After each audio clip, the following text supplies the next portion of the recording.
What's up, YouTube? Pass the ball.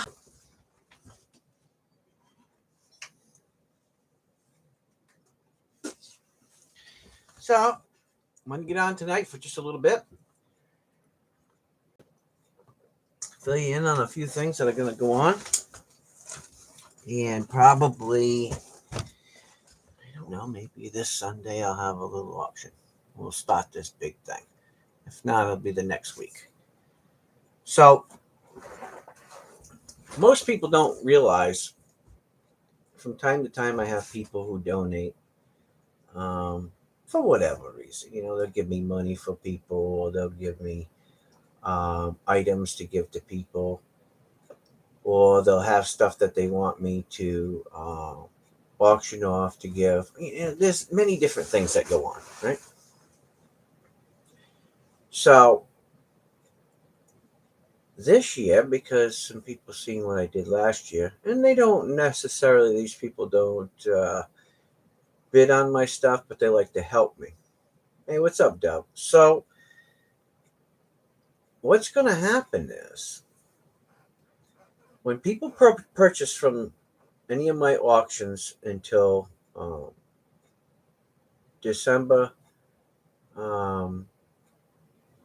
time frame, probably somewhere around the 20th or so. I want to make it so that it's before Christmas. What's going to happen is there's going to be a giveaway if they spend the $50 within that month, $100 in that month, $500 in that month, and $1,000. And each one of these sections will have a different amount of prizes that will be given away. The top prize will be a guitar. I'm trying to make something so that there'll be something at the 250 level. So it'll be 250, 500, and 1,000. It'll be a guitar, new guitar in the box, and then probably I'll have a display case. Maybe I'll make for 250 prize, and then there'll be a coin of some sort, you know, a silver coin or something like that. And then there's other items. I'm not going to tell you about all the items. I'm going to show you soon what they are, because I got some of them that are actually coming to me. I was told about them, so it's going to be kind of cool this year. So for the people who give, you know, to the channel, and for the people who purchase coins from the channel, or buy anything, whatever it is that I'm going to auction or sell, at the end of a certain time frame, I think the 20th is where I want to end it, or whenever the last Sunday before Christmas will be. I'll add up all of the amounts of money that people spend within that period of time, and they'll go in those individual buckets, their name. So if they spend 50, their name will go into 50. If they spend 100, their name will go into 50 and 100. If they spend 250, the name will go into 50, the 100, and the 250. If they spend 500, the name will go into 50, the 100, the 250, and the 500. And if they spend 1,000, then the name goes in all of them. And that's how it's going to go.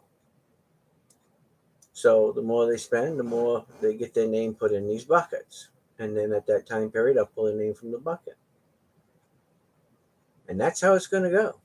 So there's many different chances to win. And that's a total number of what you purchase within that time frame. I was just going to auction them off, but I thought, you know, one guy said he didn't want me to do that. And some other people said do whatever you want to do. But I think that this will be fair to the people who come, purchase coins from me, and know what I do. Okay? Most of the time, what I make above what I sell it for really isn't a big donation. And I think most people know that. Okay? But it's the fact that I do it. I put out thousands and thousands and thousands of dollars in hours in time a year to help people. And I really do this. Okay? This is not some kind of fantasy world or some guy sitting behind a camera just making up some kind of idea. I really do it, and I prove it all the time. So, but I also like to do stuff for the people who support my channel and come and purchase stuff from the channel. And I got a lot of different things that I'm preparing for. So before I hit the dirt running, I need to prepare myself and make sure that I have all of these items so that you can see ahead of time, what's going to be in this giveaway.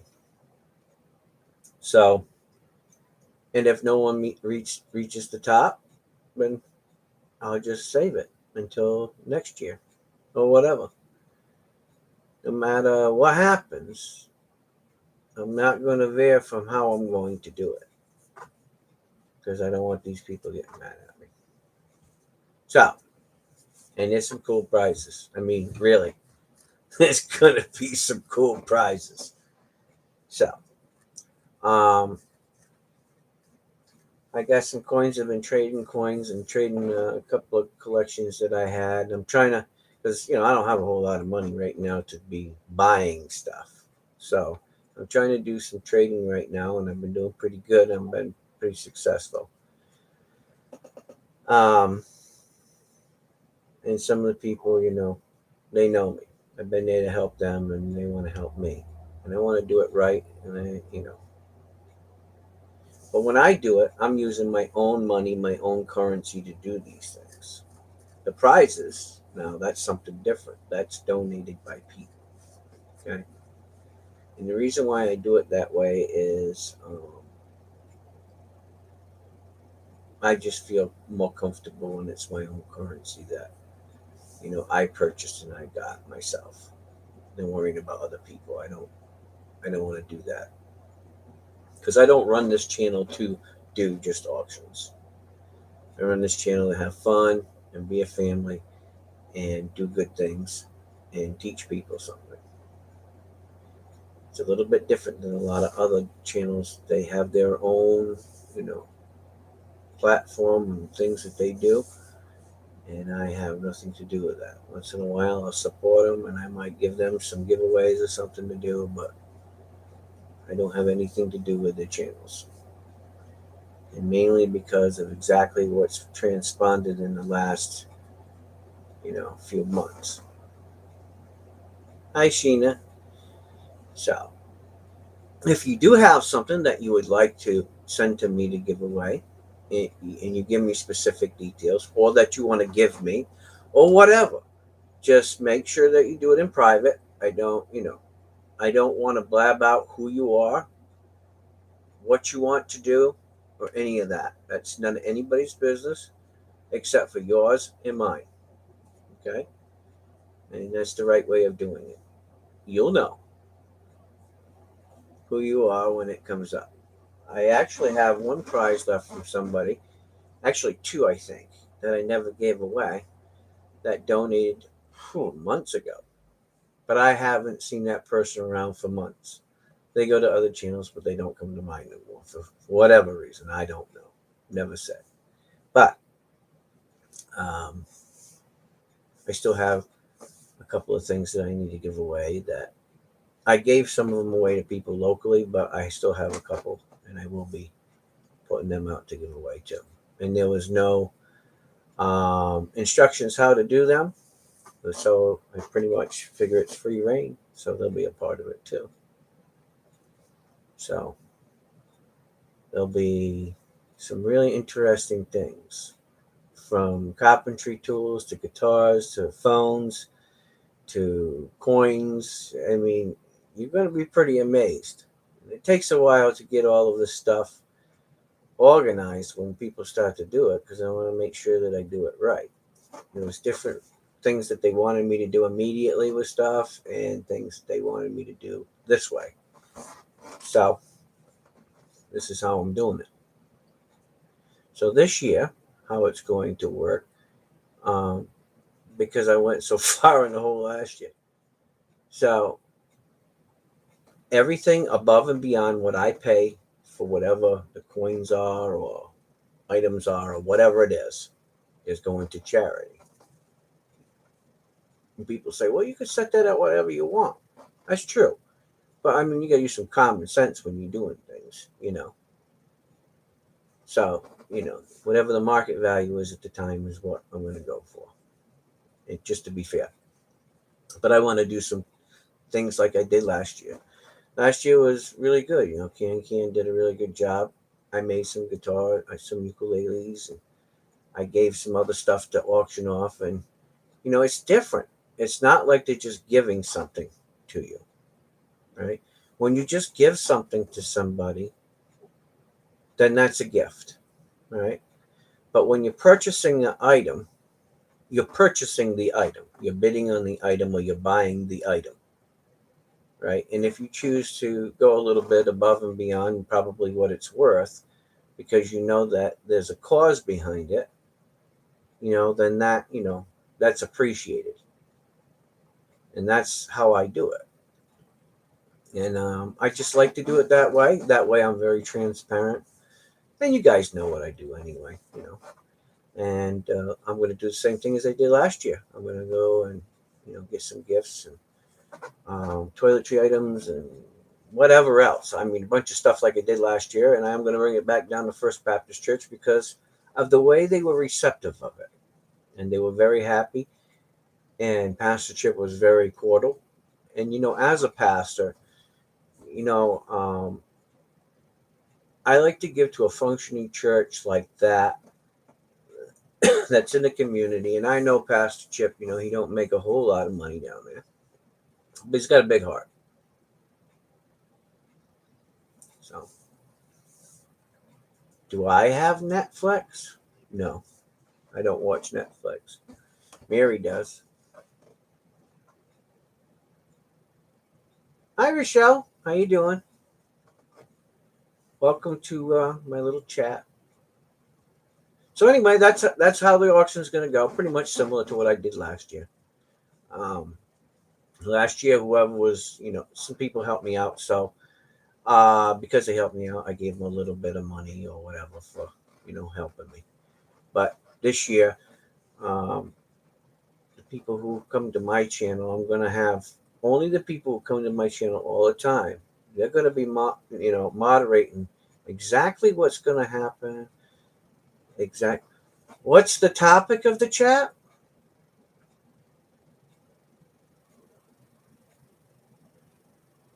Well, the topic of the chat is really what I'm about to do.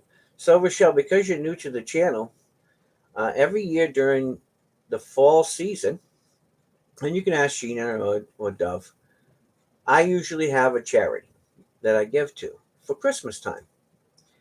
And I usually make like last year, I made some ukuleles. I gave one to Can for himself, and I made a couple. And I don't even know if he ever auctioned one off. And then I put some coins together and stuff like that, and he auctioned them off for me, and we raised some money. And I went to First Baptist Church here locally. I am a pastor, but the way that I pastor my church is totally different. I don't have a structured building that everybody comes in and, everybody talks bad about each other's family and, tries to outgive the other one. I don't do that. That's not what I do as a pastor. I do everything privately by email or by text or by video chat or by phone. And if I need to go and do a marriage or counseling or a eulogy, then, with the proper funding, then I go and do those things. But it works best for me because I got a salty taste in my mouth for, particular churches that I did pastor that just talk behind your back, To your face, they're wonderful. Behind your back, there's something different. So, I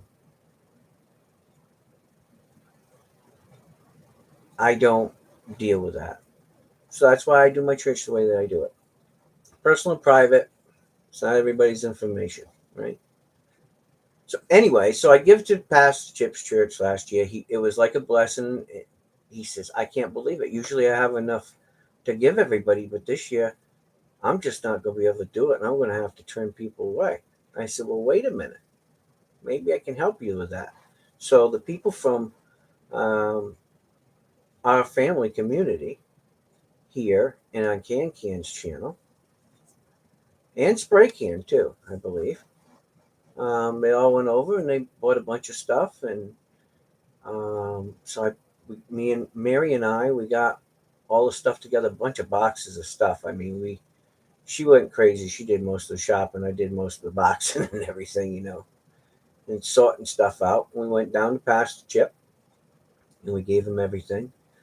And then Pastor Chip, in return, sent us a nice letter thanking us for what we did for his church. And so, because they were so kind and receptive, and a lot of people in the community got some great donations from our channels, I just thought that it would be right to do it again this year. So, I'm going to start off early and I'm going to do everything from my channel this year.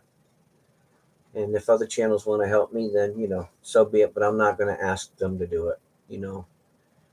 Um, and if whatever I make, I make. My goal is 2,500. If I can meet that goal, that'd be great. But I'm not trying to go above that.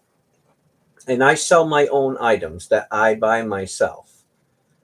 And the items that I buy myself comes out of my pocket. Okay? It's not coming from anybody else. It comes out of my pocket. So what I do is once I sell the items, then I take what I paid for the item, what I have into the item, and everything above that goes towards charity. And of course, I put in money too. I mean, but Mary and I are doing all the footwork. We're finding all the deals, buying all the stuff, making sure that we sort it all out, making sure that we box it all up, and then bring it down there. So there's a lot of work involved in this. And although I do these things all the time, Mary and I, this is something at a bigger level. So, how you doing? What's going on? Who is that? Partridge Family? What's going on, Partridge Family? So anyway, that's what I'm doing. There's going to be some giveaways this year, and they're going to be big giveaways. Top prize is going to be a guitar. Well, maybe. It might be two top prizes. It depends. If I kick myself in the butt and really get something done, I've been really running ragged lately. So, we'll see. But we're going to have a guitar. We're going to have iPhone. We're going to have some coin sets. We're going to have some power tools. There's going to be some coin giveaways, so there'll be different levels. There'll be a $50 entry. If you spend $50, you'll be entered to win something out of that. 100, 250, 500, and 1,000. That's how they're entered. And what's going to happen is, and the reason why I have it that way is, some people spend a lot of money, so I just want to make sure that they get something really cool in return. And if you spend up to 1,000, you'll be entered in each one. So you could win a bunch of prizes, or you could win one, or you can win two or three, whatever. I just want to do it that way, and I think it'll be fun. I think it'll be interesting. So that's what I'm going to do. We're going to start it either this weekend or next weekend. I haven't decided. I have to get everything organized. I still got some other stuff coming in, so I don't have the table set up downstairs to show the prizes and what's going to happen. And, there's a lot going on. So it may take me a week or two. So, and this year it's probably going to be a little more difficult because Mary's going to be having chemotherapy treatment. So she probably won't be up and as perky and is able to do this stuff. So I'm going to be taking on most of this myself. Yeah. Well, I appreciate anything that you can do to help out. I don't want you guys to go in the hole or take from your own food table. I'm not like that. But, telling people what we're going to do and how we're going to do it, sharing it, and, do what you can. It's over a period of time, what, 2.5 months probably, October, November, and then part of December. So there's plenty of time. Who knows? Maybe I'll do even better, but I have set coins that I'm going to be doing and some other items that I'm going to be actually auctioning off during that period of time. They're not all complete yet. Some handcrafted stuff that I've done myself. Some of the stuff, I'm just going to be selling. And if I sell something, it's the same as if it's in an auction. So it doesn't matter. So if you've seen something like, if I make a special case and you spend $300, $400, $500 on that case, you're still entered to win. That's how it works. It doesn't matter whether you're on an auction or you just buy something. It's still the same way your name goes into the hats, or the different entries. Okay, and I'm really good at keeping track of that stuff. But I want to do it right, and I want to make it special this year. Something a little different, something rewarding. You know what I mean? Because here's the thing: everybody deserves gifts, even us, right? It's nice for us to get something. So you have a chance to get yourself a little prize, and I think that that's a wonderful thing that there's people out there, that actually donate, and not just them, but me too. So I think because I decided to match them, there'll probably be about somewhere around $2,500 in prizes, whether it's coins or guitar or whatever it is. There'll be somewhere around that much in prizes. So it'll be something cool, but you got to earn it, by what you buy and what you purchase. I think it's a good thing, you know. Some people say, well, why don't you just sell us stuff? Because that's not how I want to do it, and that's not how some of these other people want me to do it. So I think it'll be cool. Yes, multiple auctions. Yes. So here's, for instance, say next week or the week after I have an auction, and you come in and you spend $50. Okay. Now we don't count shipping, no. You're not getting over on me like that. But say you spend $50. Or no, let me put it to you this way. Say you spent 25, right? And then the next auction you spent another 25. Well, that's $50. So your name goes in the hat.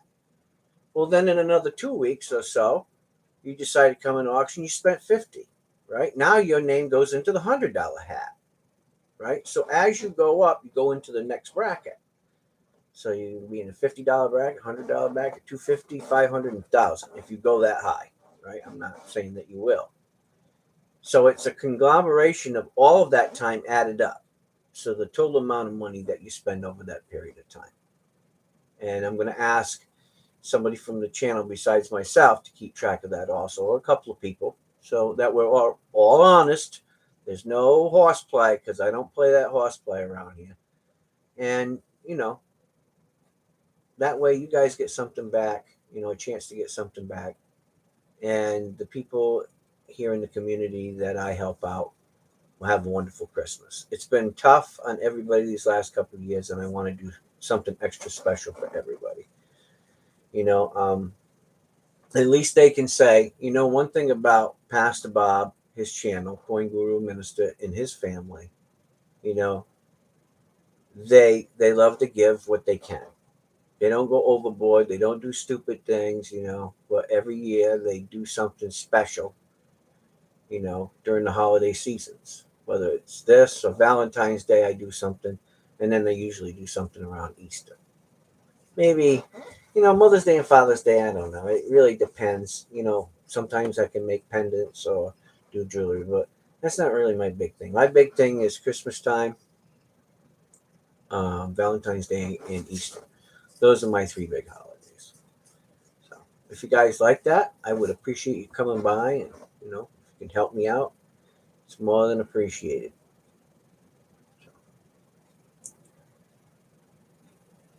If you see live for walk to Alzheimer's, 53 out. Very good. That's cool.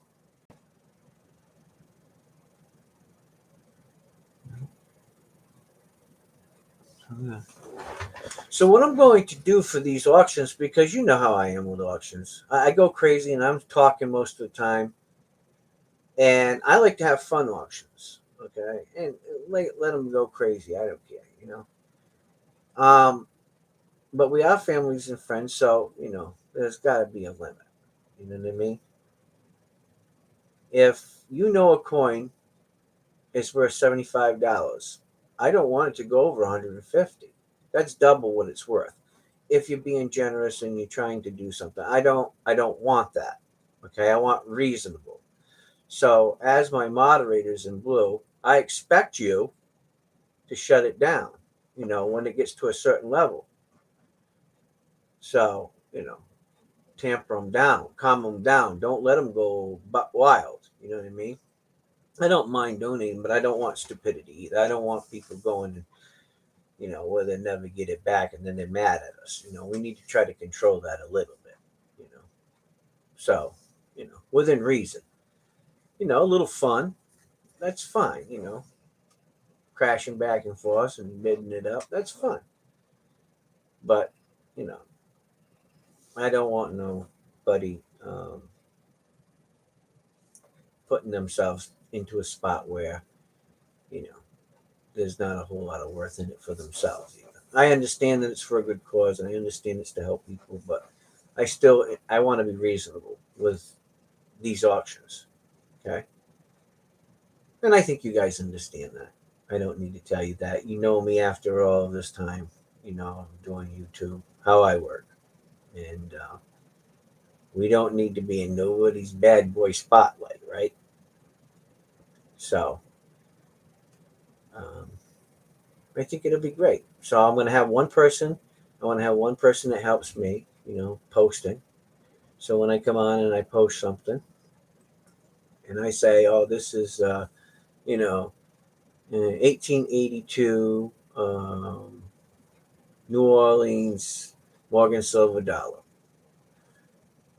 Then you'll put that up, and I say, well, starting bid is $45. Go. Then just do it, you know, and we'll set a timer on it, you know, stuff like that, whether it be 5 minutes or whatever. And then when it counts down, it's gone. It is what it is. We'll do stuff like that, and then we'll have, stuff that I want to do crazy. So we might have some stuff that'll start at $1. Some will start at a penny if we want to, just to play around with it. If we want to just have a play night. But I do want to have a little fun with it. And then I want another person that keeps track of how much everybody's spending. Okay. So if it's Dove and Dove spent, it might be Dove doing it. I don't know. But if Dove spends, $50 or $100, then that's noted in the pad. And they keep track of all of them numbers of each person for each auction. And then at the end of the time limit, that person's going to tell me what it is. I'm not going to say who put what in. They are. And the reason for that is that way no one thinks I'm manipulating numbers. There's a total different moderator or different moderators that are keeping track of that, and they know exactly who's who and how much they spent, and their names are going to hat. And they don't have to be present, but I do have to, I got to have their name in my book, right? The name, the address, all the contact information. But they won't have to be because they're my family and friends, right? So they don't have to be present to win when I do call out the auction in December. So for the giveaways. And then I'll just send it off to them.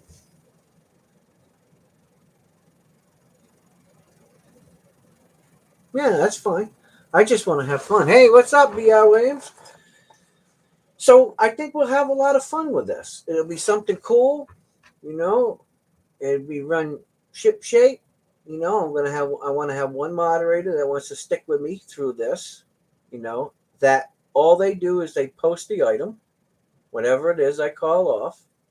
They'll post it in the chat, and they'll be the only one that's posting that in the chat. Okay, and that way, that's the only person that knows exactly what was listed, and they have it written down in their book. And then at the end of the whole thing, I'm going to give them something special from me for helping me out with that. And then I want one other person to keep track of how much everybody spends on each auction. And then at the end of it all, this special season, um, I'm going to have a special prize for them too. That I'm going to send them personally. I'm not going to post it. I'm just going to send it to them, and I know that they'll enjoy it. So, hey, what's up, Big E? How you doing? Oh, I don't mean to put this out, but I do want to say something. Big E did donate a couple of the items to me last year, and he probably say, "Holy cow, Rev still got them." So I'm not going to say what he donated because he didn't give me permission to do that, but he did donate a couple of things last year to the channel. I did give out most of the stuff, but I still have a couple of items that I'm going to actually do this with. So they will be giveaways, and they'll and to make it fair, as people buy things, you'll be in these different categories to win one of these items that he actually donated because he didn't give me no specific way to do it. So this is the way I'm going to do it. And I still have them, and I want to make sure that they're done right. And somebody will still get them for helping out the channel. So everybody, this is Big E.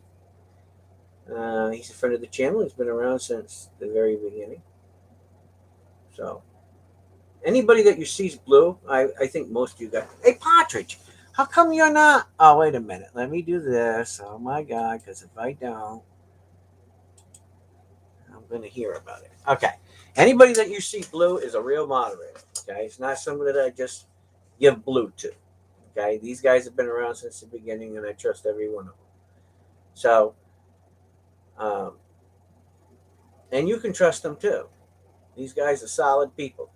They spent hundreds and hundreds of dollars and helped me time in and time out. We've spent many hours together, not just in auctions, but just talking, about any kind of subject. And that's the way that I like this channel to be. But there comes a time in the season that I like to have auctions. And if you notice, I've been kind of taking a break from it for a while because, I really need to step back. Okay. Absolutely. So, I just want to make sure that our charities and how we do our charities and how we give things away is solid, right to the point, and everybody knows because I'm a very transparent person, okay, how I'm doing things. And I think by now everybody knows that's how I am. Because unfortunately, in the world that we live in, right, you can be the greatest person in the world, have the biggest heart, and be wanting to do something special and have a big, you know, um, fundraiser for somebody, and it can go to crap. And the next thing you know, you have, the police involved in it, investigations, lawyers, and everything else, and somebody ends up going to jail or prison because of it. So, being an officer of the court myself, I just find that it's necessary to be, very clairvoyant and very transparent about everything that I say and everything that I do. That way, there's no miscommunications about how things are being handled and how the money is actually going out. And that's why most of the time the giveaways come from other people or myself too. But the actual merchandise that's being sold or auctioned is mine. I paid for it. Or it's been given specifically to me to do whatever I want to do with it. And whether it's make money for myself or my channel or whatever. But I'm very transparent about that. Because, the worst thing that can happen, and I really don't want to talk on a big issue about this, but is I got several calls this week over all the stuff that has been going on over the last several months. And I think as a family, it divides us, you know. And when it happens to somebody good, that really does a lot of good for the community. Um, it really hurts a lot of people's hearts. And it's always easy to poke the finger than it is to heal the heart, right? So I say let's move on beyond that. We really don't need to talk about it too much anymore, right? We're big people, we're big boys, and we put our big boy panties on, our big girl panties on, right? And we can get over this, and we learn it, and we And we, chalk it up as, you know, a learning experience and move on. And then do things the right way. And doing things the right way, there's a lot of people out there with a lot of different ways that they want to do it. And I say, just like old soul poet and me were talking the other day, sometimes you just got to slow down, slow your roll. Stop thinking that you need to help everybody in the world. Stop thinking that everybody's honest. Stop thinking that, you know, really start to think, because people can jazz you up, and the next thing you know, you're way off course. You know, I don't believe in the old GoFundMe's because they never worked for me. I've tried to raise money to do go karts. I didn't receive a friggin' dime from anybody to build go karts to give them to anybody. Not one dime. Nothing. I tried other things to do tents, because I wanted to be able to give tents away to kids so they could go, camping, right? I wanted to earn, try to raise $5,000 to buy a bunch of tents and give them out to kids so they could camping with their, family and friends. No one gave a dime. It's the strangest thing. If I try to do something, right, and I'm not selling something, it's really weird like that. I'm not selling something to earn the money, or I'm not auctioning something to do the money. I've never made any money. And I'm a really honest guy. I really am when it comes to that kind of stuff. And I'm like, it don't make sense to me, really, until I shake my head, I scratch my head. So I think people just need to step back, investigate things and do things still for people, but do it in a more legal and more organized manner. So, anyway, I hope you all got, I know most of you guys understand that. And I got a big heart. And I love people. Some things I just don't tolerate, and that's one of them. And it was shameful to see one of my friends get beat up because of it. And even the best, even counselors, even ministers, police officers, I've seen it happen to police officers too. Having a big um, event to try to earn money and things went sideways. I've seen it happen to them. So, it can happen to the best of us. We just need to learn from it, move on, slow down a little bit, take a breath of fresh air and keep trucking on, right? So, but this year, this is big for me. I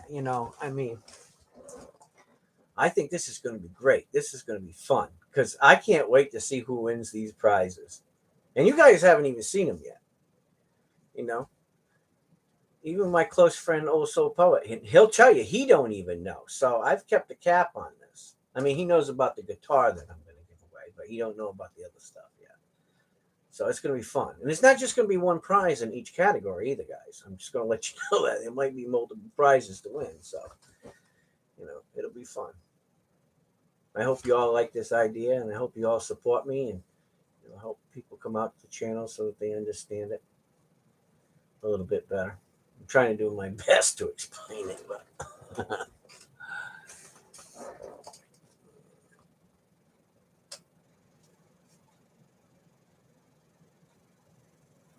okay. Thank you, Rashai. I really appreciate it, hon. And you're more than welcome to help out.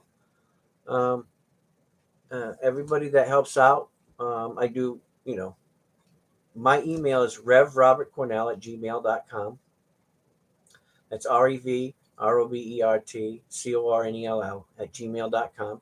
If you send me an email with your information, I'll put you in my book. And who knows, maybe we can find something for you to do. I'm sure that, everybody has their own little spot. We can all work together and do these things. I think this would be great. And this is what we do. Even though I have the items and I'm showing the items or whatever, it's our channel, right? I mean, it's our channel. We come here, we talk. So, we have to have the input. You know, it's not just me. I'm just a spokesperson. I don't know if I'm a great one or not, but I definitely am a spokesperson. Hmm.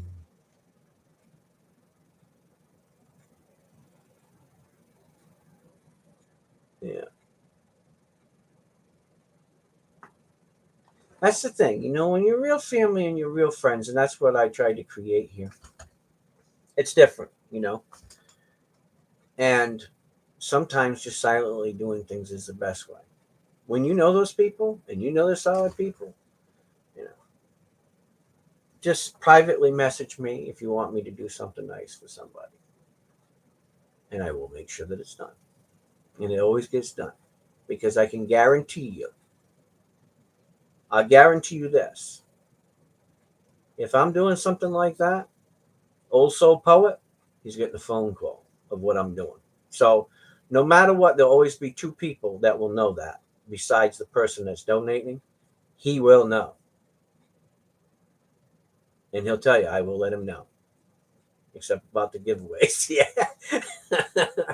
But that's the truth. I always let him know. Why?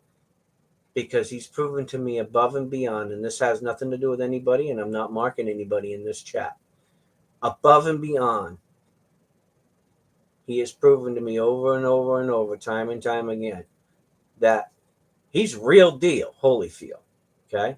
We're both big givers. We both have big hearts, and we're both very honest people. And sometimes in the world that we live in today, it's kind of hard to swallow that.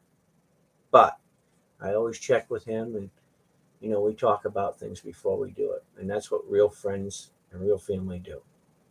So you can't start off being one way and then turn down the cycle, you know. So. And there's something cool coming soon. Okay, something really gonna blow you guys' mind. And I jumped the gun on I jumped the gun on this one, right? Because I am so excited to do it. So, you know, um, also poet, you know, I just think he's such a great guy, right? And I'm not just saying that because he's in here. I really mean that. And my Mary will tell you, I think the world of Mary thinks that we have man crushes on each other. And she may be right. I don't know. But he is a good friend. And we also want to do some things together. So you're going to see some cool stuff coming from that, too. Some free giveaways when we do things together. That's a little separate from what I'm doing here. But when we get together, there's some cool stuff coming. And I think you guys will appreciate it. That's going to be more only, chatting and counseling and talking and seeing if we can help people. That's what we're going to do there, I assume, based on short conversation. We haven't done anything yet, so we'll see. We'll see what happens. But there's going to be some cool stuff, and I think you'll enjoy it. One thing about we were talking about the other day. One thing about us is we complement each other. I don't know all the things that he knows and that he's really good at, and he is strong in those areas, and vice versa. But together, maybe we can help the family out, people with problems, and they just need to talk to us and get it out, whatever it is. There'll be a platform available for you guys within the family. So, something different. Yeah. There you go.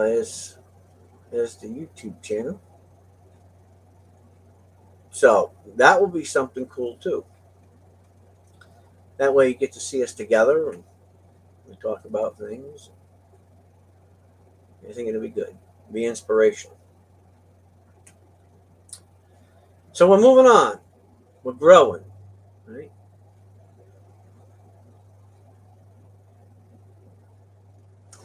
What's that?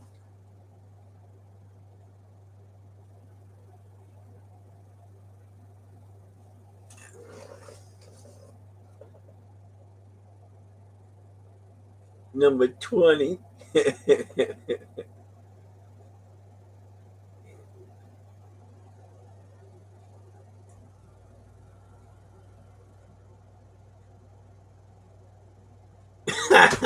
When Rev gets on a roll.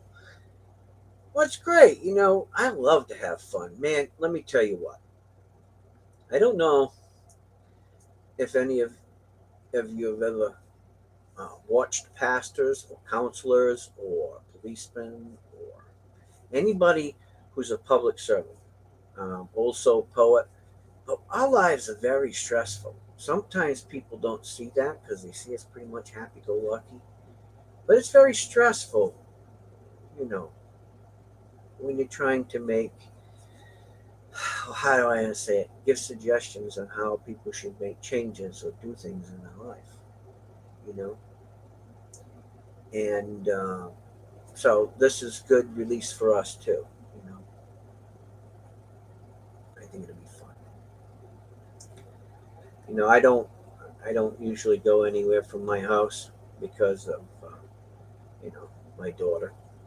So I don't usually take long trips unless I have everything organized. And now with Mary being sick and having cancer and going to start these treatments, you know, it really weighs heavy on my mind. So this is good for me too, because I can be at home and still have fun, still talk to my friends, still do good things to, you know, my charities and everything, and be close to her in case she needs me. So, hey, what's up, Newsmatic?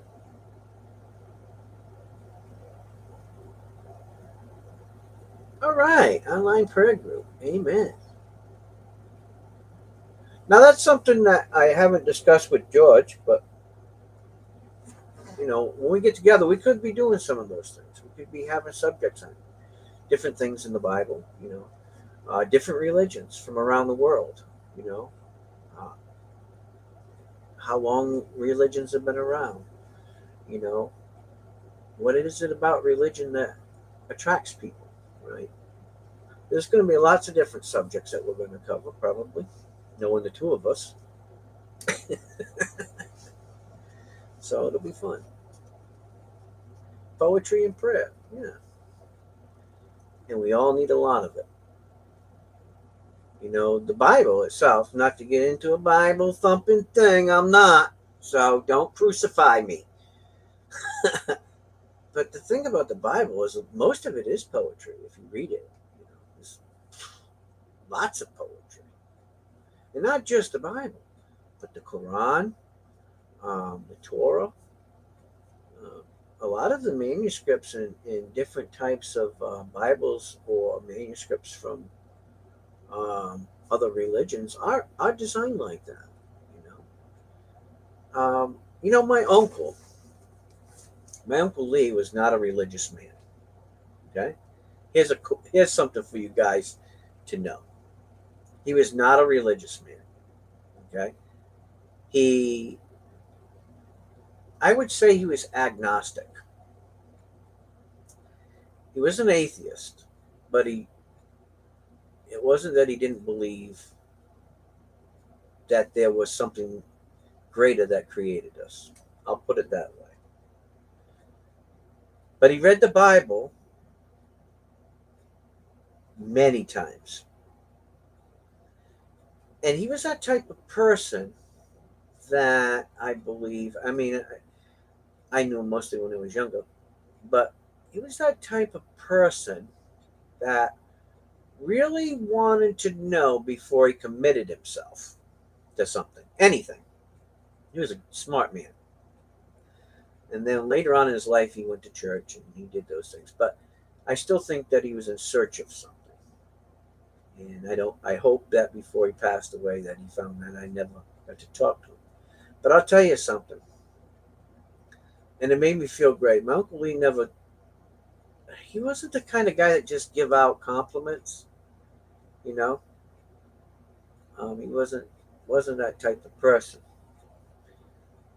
But when I went through Freemasonry many, many, many, many, many years ago, I guess it's 29 years ago or so. I don't know. I'd have to ask my friend Chris. He keeps track of that. But he bought me my first ring and told me he was very proud of me for what I was doing and doing good things for people. Now, at one time, he was the president of Bradford Dyeing Association, okay, a big textile company. And, you know, for a man of his stature, to say something like that to me. It really made me feel proud. And I never tried to let him down or anybody in my family. Maybe some of my people in my family, I never lived up to their standards, but they got some freaky weird standards too. So, whatever, right? But even with him, I think that in the end he knew. He knew. So I don't point fingers at people and tell them how they need to pray or how they need to love somebody or you know what title of God that they need to put over it. That's not right. Um, but you need to search your heart and figure it out what works best for you. You know, I think the basic principles of what most of all religions teach you is about love, friendship, and helping your fellow man. If we can learn those simple little principles and we can work on them every day to try to better ourselves, then it really doesn't matter what title you give anybody or what God you call them, because you're doing the righteous thing in who you serve. Because in the end, there was only one. That's a proven fact. There was only one. So, no matter what name you give him, the Bible even says that. I'm called by many names. So, that itself takes up the wholeness of all of it. And it's tricky for pastors because they're like, sent your son Jesus, and now Jesus is God. Well, but it gets deeper than that. Anyway, that's my little take on that. I'm getting off my high horse before the crucifixion comes out, and I've got nails in my wrists, nails in my feet, and I really look. I'm already hurting. I don't need no nailing.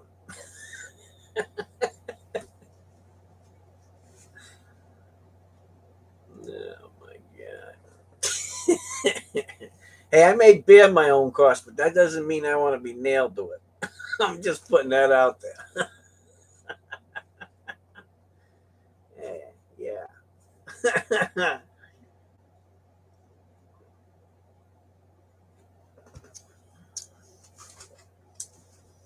right. So, you guys are going to be shocked at what's coming. I'm telling you. Were you working with fumes again? Huh? No. I am pretty happy to get that John Deere lawnmower running today, though. I worked on it for about 3 hours, I'll tell you guys that. So maybe I caught a little whiff of that gas or something. I don't know. Yeah, that was trippy. Well, I cut the grass out back and front. Heck of a nice guy that gave it to us. He's a friend of my brother's. Heck of a nice guy. Yeah. I got it running now. Purrs like a kitten. Huh? Yeah, see? It purred. Now I gotta get the other four. Oh, yeah. He gave me new belts for it and everything, so. Cool. Yep. Varoom. I was cruising. And you know what I did with the lawnmower? You know how people whip out their little blower machine to blow off their driveway? Screw that. You drop the damn deck down, right? And you turn it on, right? Your mowing deck, and you just drive down the driveway and blow that stuff off. What I do is I go from one side to the next, and I keep blowing it over that side till I blow it over, and then I go down the end of the driveway and I blow that side back, and it's clear. And I don't have to walk around with the little thing and the cord and all that, and put gas in it. I just ride up and down the driveway. Yeah, I like it. See? Hey, it works, don't it, Partridge Family? It works. And if it works, hey, go for it. That's what I say. Call me a redneck, call me a swamp Yankee, call me whatever you want. But if the shoe fits, wear it. If it ain't broke, don't try fixing it. That's what I say.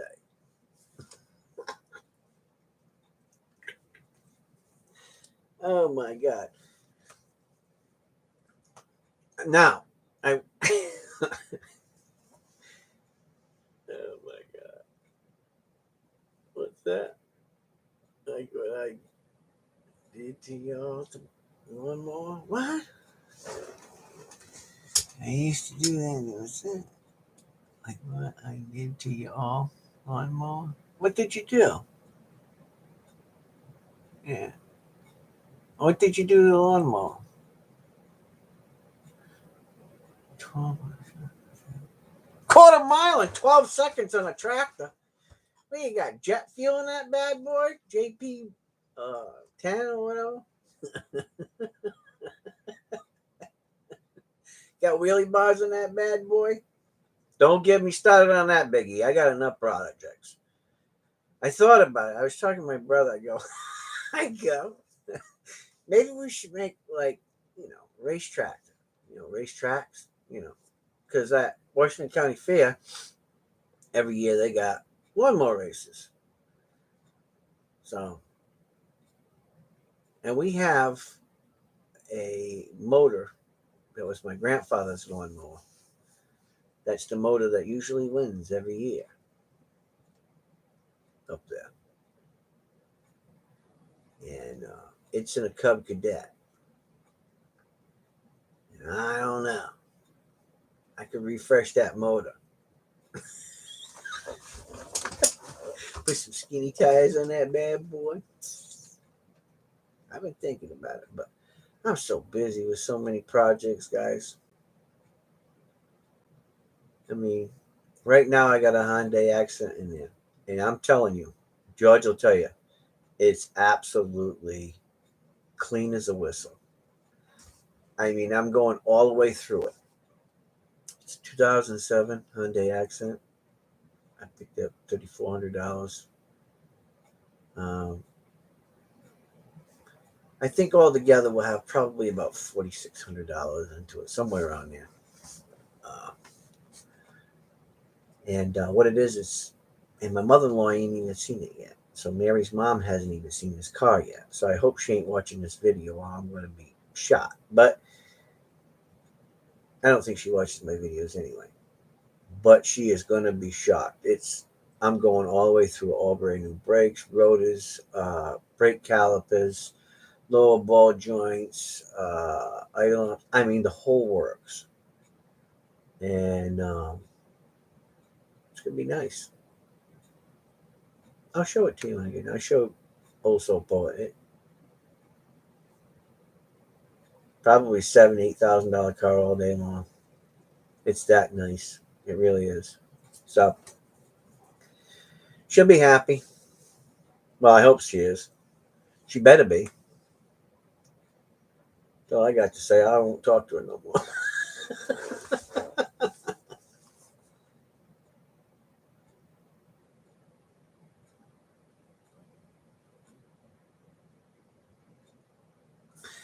Well, this is Maddox. See, look, if you're having problems with a car, right? I am a pretty educated kind of guy. So you have my email. All you got to do is do a video, shoot it to my email, let me hear it or let me see what it's doing. And I'll give you a synopsis of what I think is going on with your car.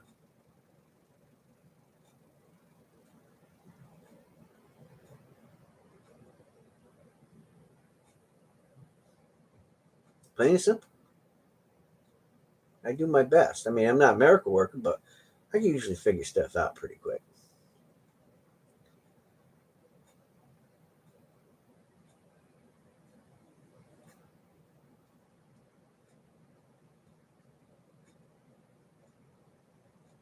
Put a car motor on what?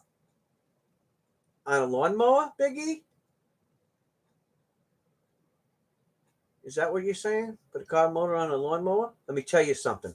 I was watching a YouTube video, Biggie, and this guy put a V8 Chevy, I think it was a Chevy 350, right? On a lawnmower. Yeah, but a Chevy 350. Look it up. It's on YouTube. Put a small block V8 I'm like, really, dude? I said, that's pretty redneck. Yeah. He did some welding, let me tell you. You know he did. Hold that motor from all that torque. It's a lot of torque.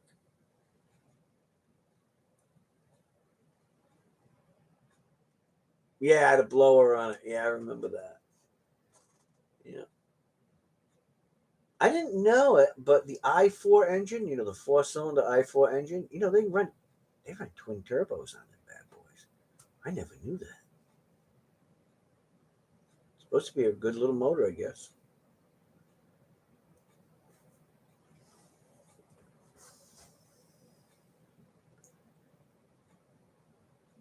Yeah, think about what Forrest Gump could do that bad boy. The Gump Mobile.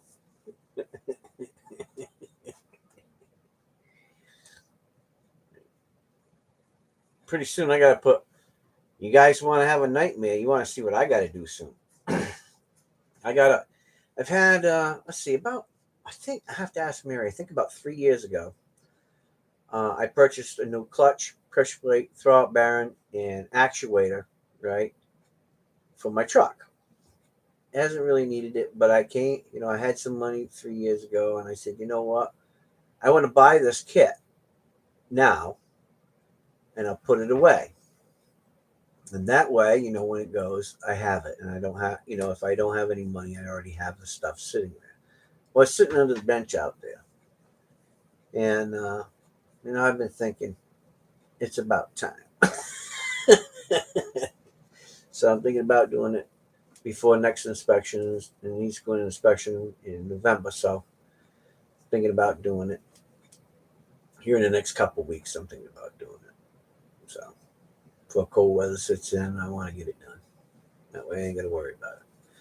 Because you got to take the transfer case down, drop the cross member. It's just a pain in the butt. But I got to get it done. So, and the sad thing is I got to do it underground. It's not like when you got a lift. But the good thing is that the way that my motor sits,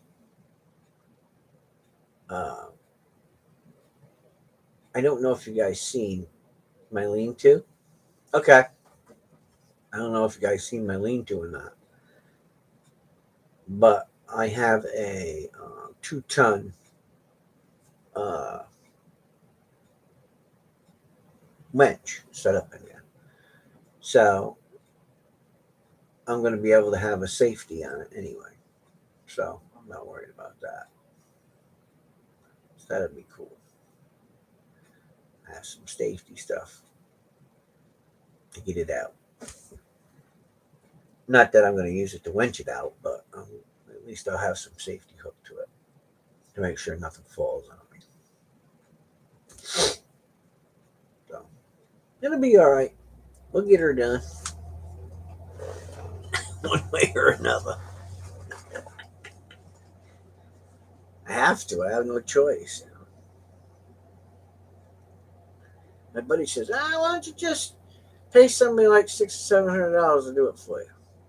I don't have the money, so I got to do it myself. That's just the way it is. And I've done them before. I don't know how many transmissions I haven't taken out and put in.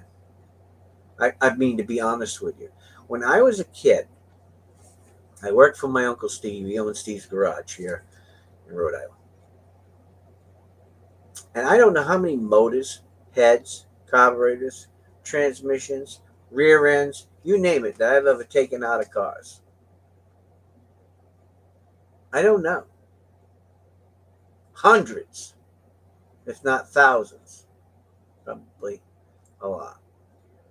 I probably clean more valves and wash more parts in the gunk tank than most young men. did. Oh, yeah. God.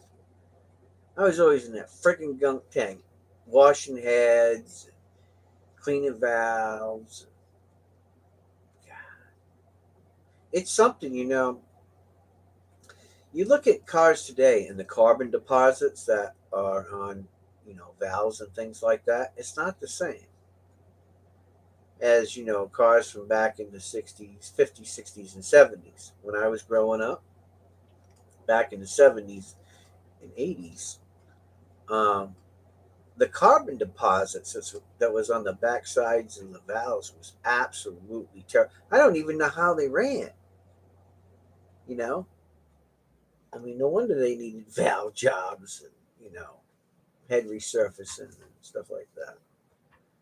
Knurler guides, stone the seats. I know how to do all that stuff.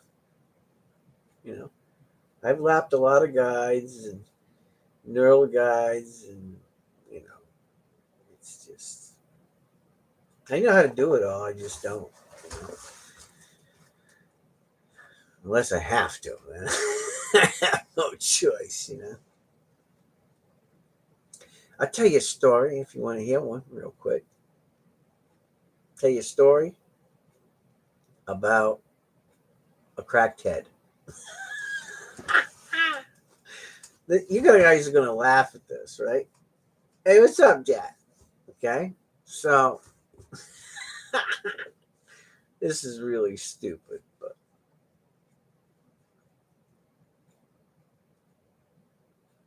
yeah, you save some money and you learn something, right? You get to bitch and complain free of charge.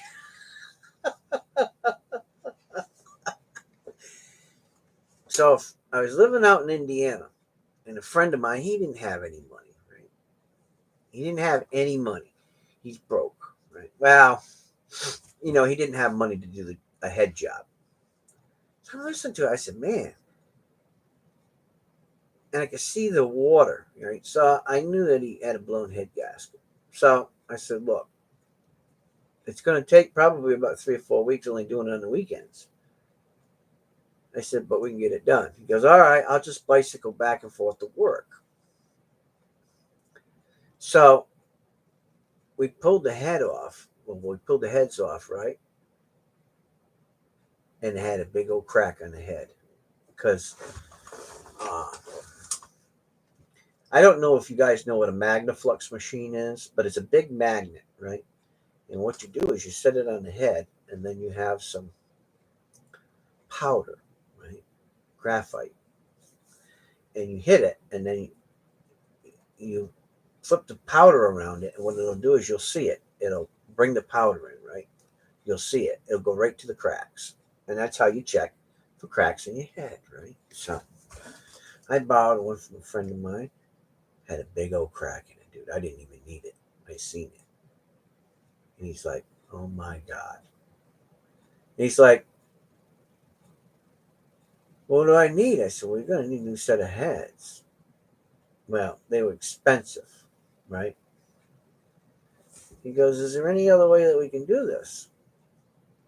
I said, well, I got this idea. I said, I don't know if you want to try it or not. He goes, well, what's your idea? I said, well,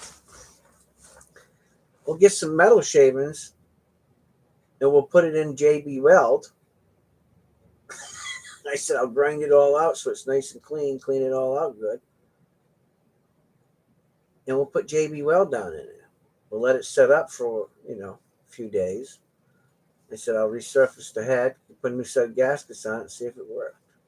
Right? He's like, you think that's going to work? I said, I don't know. I said, but in this case, we don't, you don't have the money for something, so let's try it. Nothing ventured, nothing gained. And he's like, all right. So that's what I did. And he drove that car for 2 more years after that. That's no lie. He ended up breaking a crankshaft, but yeah, he drove that car for 2 years after that. From JB Weld, imagine that. The biggest thing about JB Weld that I'll tell you guys is making sure the surface that it goes to is clean and that it can anchor itself. That's the biggest key to JB Weld. And it does work. Absolutely. I'm in bed with an ice pack on my knee. My leg is sticking up in the air. Oh my God. Jack. I'm going to have to make this for an adults only video.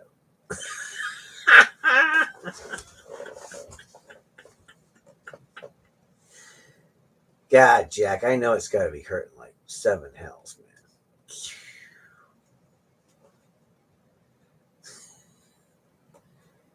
man. Man, let me tell you, brother.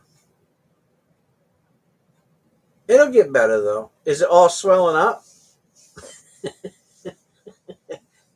Is it all swelled up? Or is the swelling going down?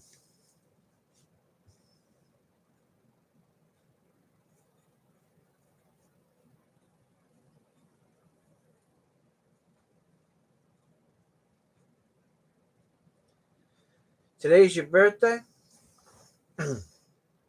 Hold on. Happy birthday to you. Happy birthday to you. Happy birthday, Mr. Jack. Happy birthday to you. I hope your knee heals fast for you. There you go. There's your birthday song. You don't get no cake. Sorry. Ain't got no money to buy you a present, but you know I love you.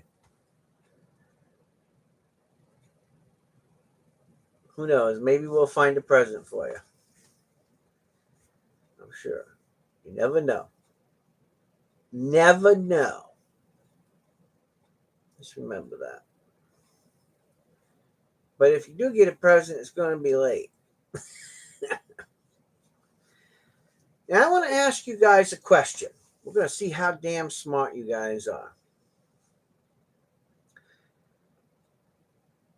Do you know what the sharpest knife that's made is called? And where it's made? I meant to do this. I haven't been on for a while, so.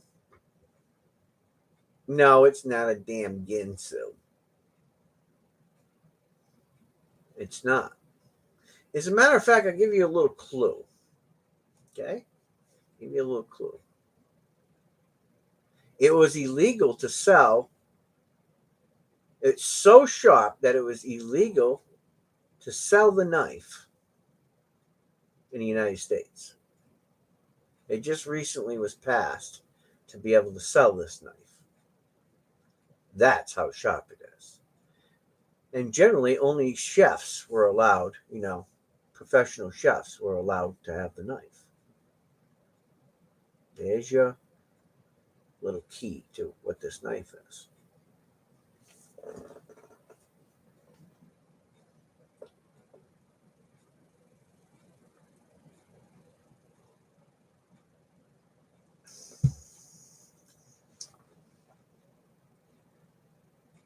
Nope.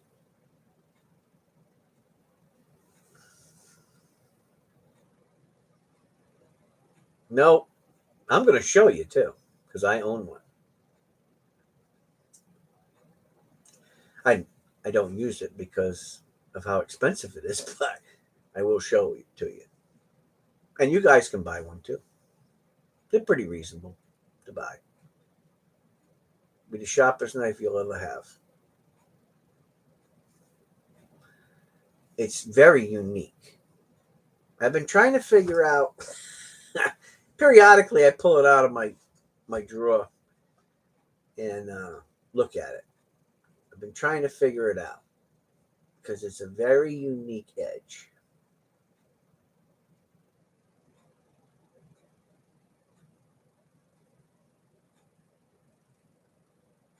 Most people never heard of the knife.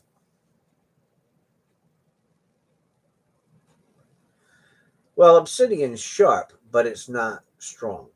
That's the problem with obsidian. Obsidian is ultra sharp, but it's not strong.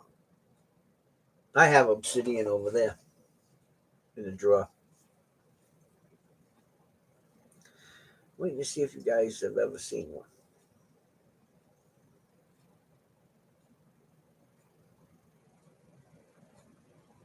Crocodile Dundee knife. That's a good guess. But no. Crocodile.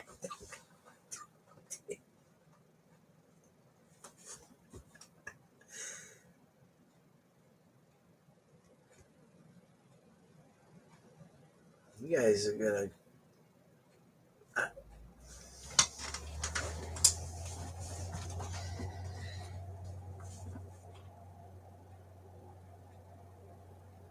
Yeah, well, this is.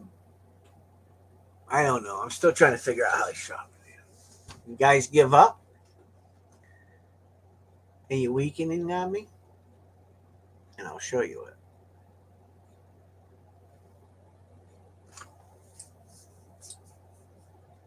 As a matter of fact, I actually have two. That is correct, old soul poet. That is correct. That's weird.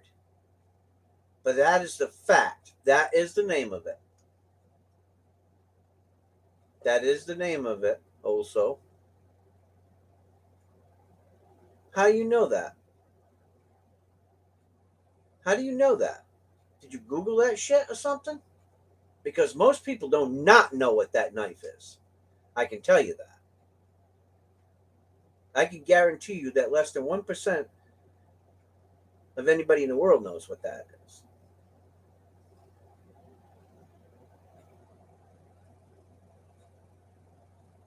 That is correct. And I'll show you one.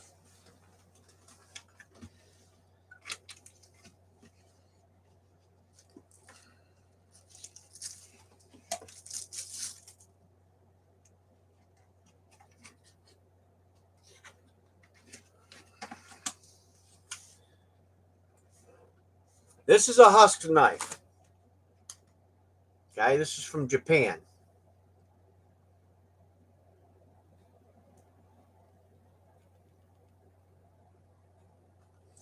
And I'll show it to you. Comes in a nice box.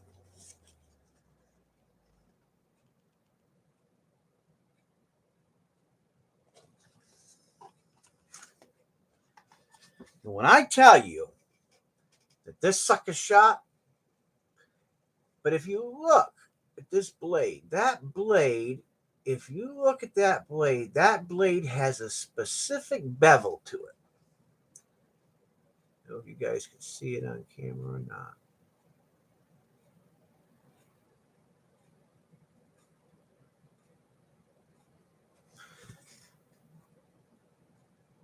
I'm telling you, that baby is sharp. You think not? Look, I just cleared my... That baby's sharp. I'm not lying to you. This is a bad baby right here.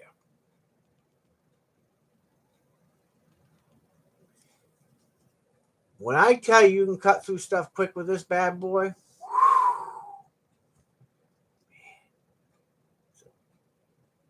it's a sharp bird. Tell you what, them Japanese, they definitely did a great job when they made this knife. This is a Husk. Husk Professional Knife. Just wanted to show you that. I'm putting it back in the box. I'm going to go to sleep. Good night, everyone. Much love and respect. Same to you, Jack. Good night, brother. Hope your knee feels better. I know it's going to be a long journey, but I sure hope you feel better. But yeah, they're made in Japan. They're really nice knives. They're about $60. You pick them up from, well, $60 to $100, depending on where you're buying it from, right? But really, Really super nice knife. So I'll let you know. Nice.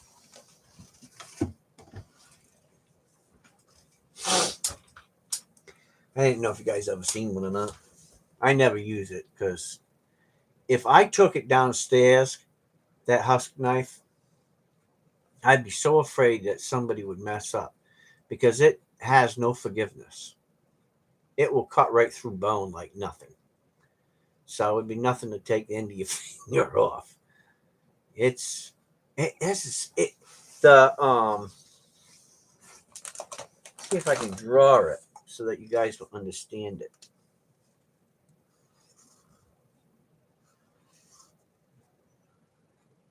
Um,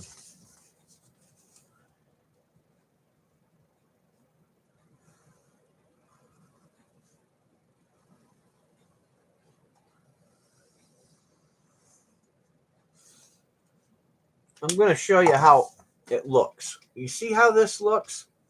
You see how this is beveled here? You see that? How that's beveled? That's how that knife is sharpened. So there's a special stone that they use. And I do not know the type of metal. But whatever it is, let me tell you what. It's hard. It's a really, really sharp knife.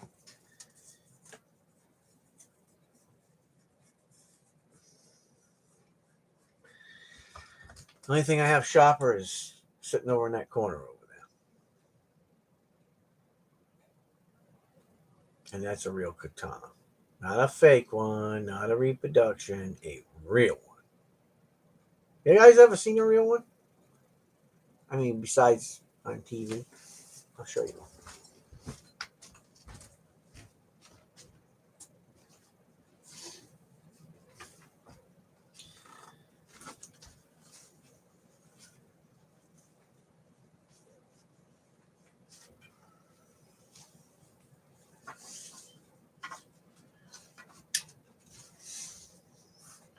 This is super old. I don't know if you guys ever seen one of these. This is all ray skin, real ray skin. This is a real one. This is not a reproduction. It's real. The unique thing about this sword, and I'll show you.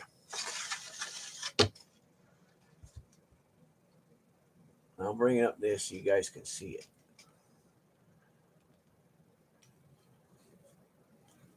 And then on the other side, it has markings too.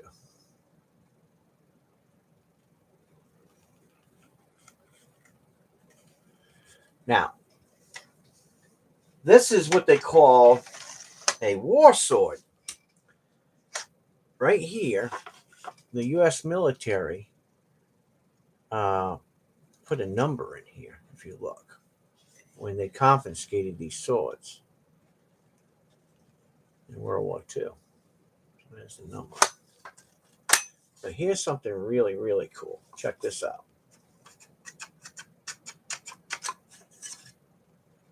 In the hilt, there's a knife.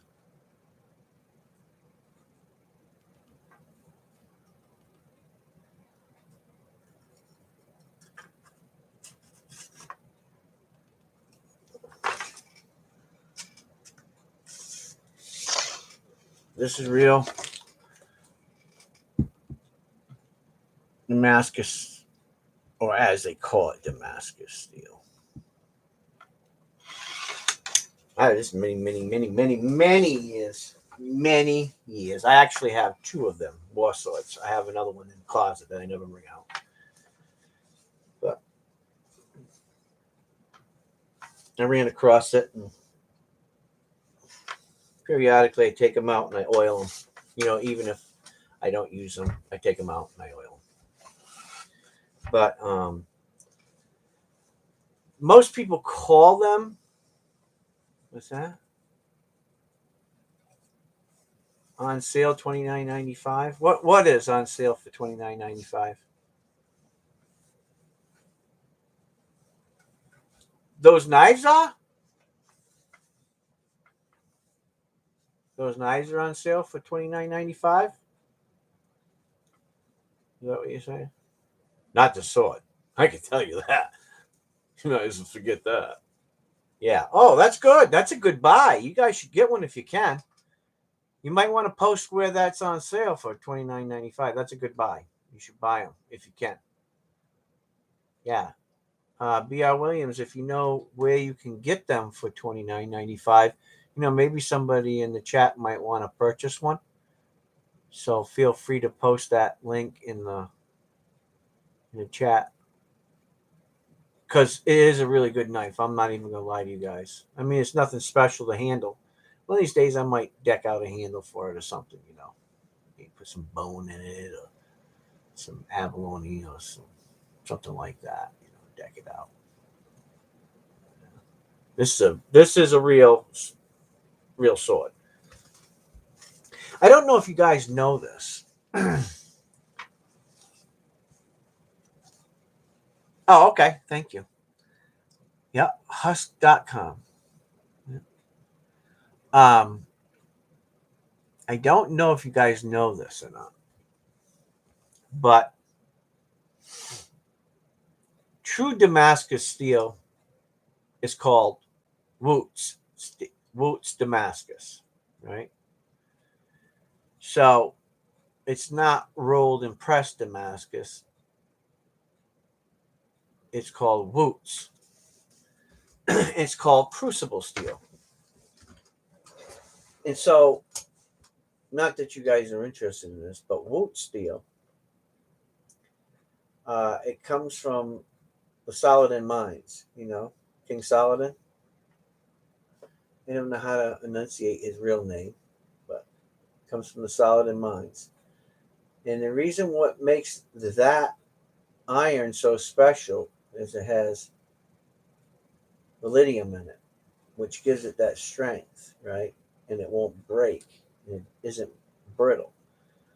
But the key to being successful and having the right pattern and the right strength is about when you're actually uh, taking the rough iron ore and how you heat it and how long you bring it up to a temperature and how much you keep oxygen out of it. There's a lot of different steps, but heating and cooling, heating and cooling, heating and cooling.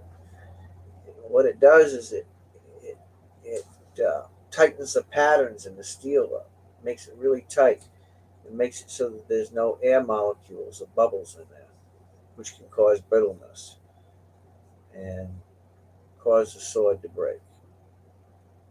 But wood steel is something else. I was watching. I watched a few documentaries, and actually, I ran into a guy. I can't remember his name. This old cat, and he lived down south somewhere. And I guess he was making wood steel or something. I don't know, or trying to make it or something. But he was a heck of a guy. I tell you that. He really knowledgeable guy. I don't know too much about him, but ran into him. Oh, this was years and years back. I was living out in Indiana. There's a lot of guys out there that, try to figure out the secrets to wood steel. Matter of fact, I think on YouTube there's a documentary of a guy that was the closest person in history to reproduce the original patterns of wood steel. So good that um,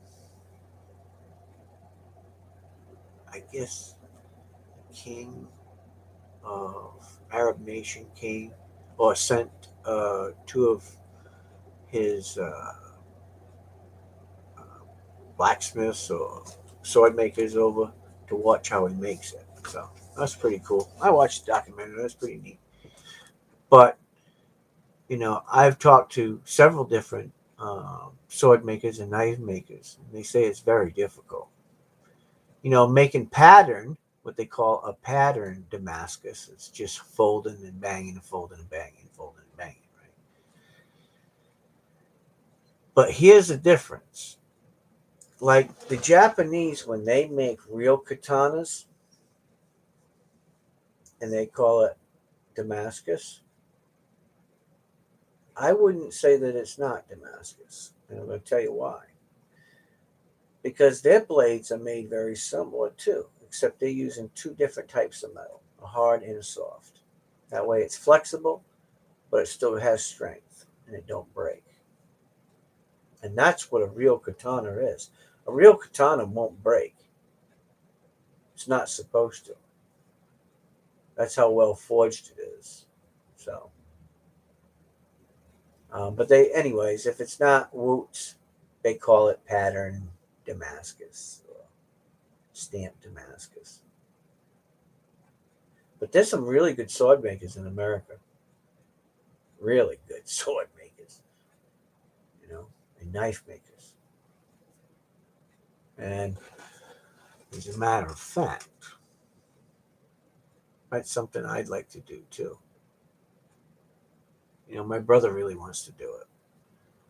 And I got a bunch of old bricks out there, so someday, I don't know when, I'd like to make myself, a small forge, you know, and make something, you know.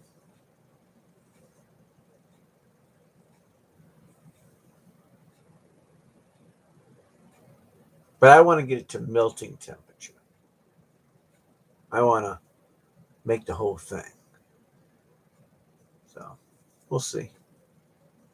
It's a lot. It's a big process. So,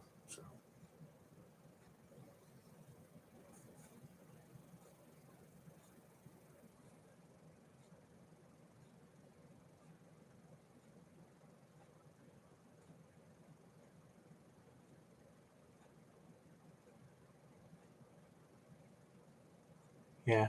How long do you hold it in that oven temperature, BR? Does it take a few hours at a certain temperature to release the hydrogen? What do they call it? Tempering? It's just like tempering, right? Like you do with knives or whatever. 2 hours. Yeah. Because I made a few. And matter of fact, I'm going to make some more because a few people asked me to make a few. You take files because files are really hard, right?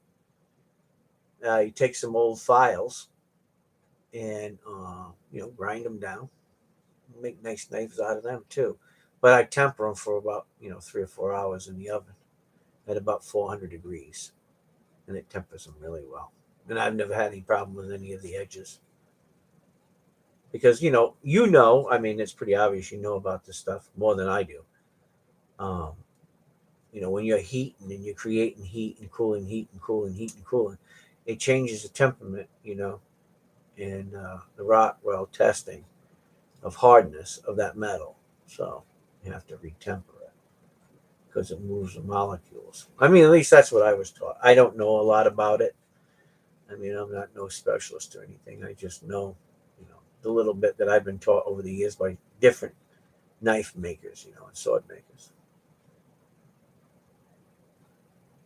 That's what they taught me.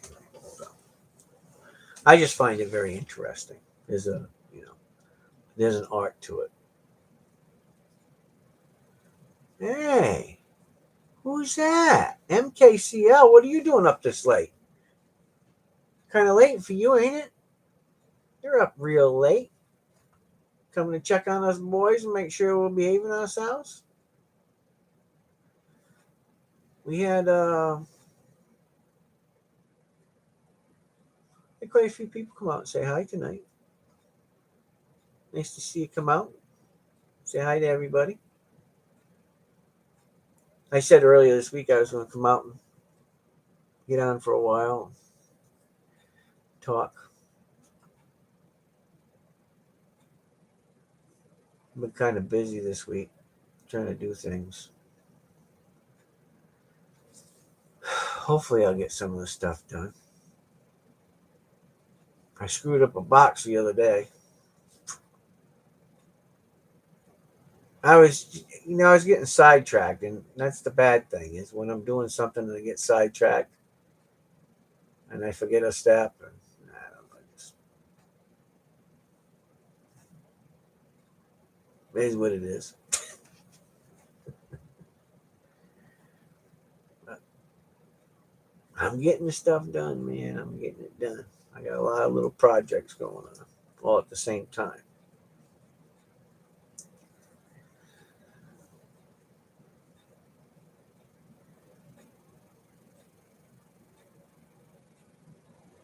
Yeah, we're all doing okay, I guess. Jack just got off. It was his birthday.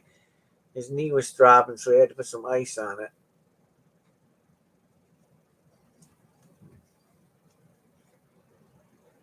I guess he had knee surgery, so he's going through it. And I mean, we all know, I mean, everybody's pain level is different. But how's your sister doing? How's CLMK doing? I haven't heard from her in a while. Hope she's doing okay.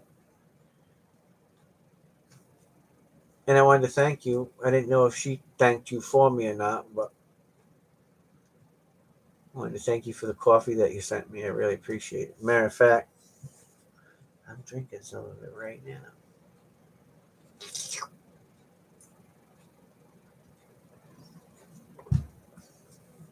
It's good coffee. Wish y'all could be here and I could share it with you, but you know what? It would be too late trying to get here to get some because it's probably going to be going by the time you get here.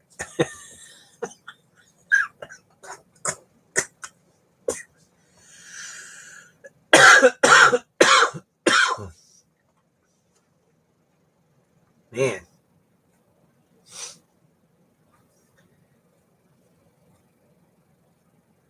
I was going to tell you guys something. I can't remember what the heck I was going to tell you.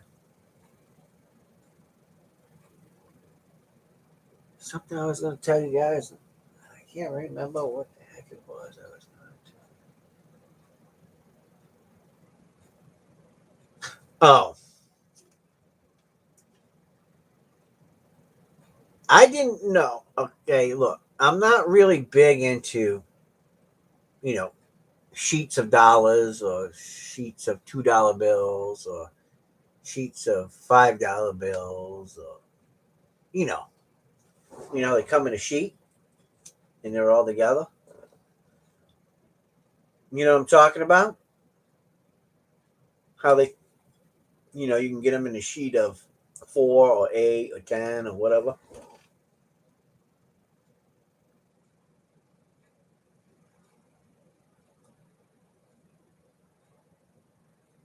And it was good. Yummy. Absolutely. Well,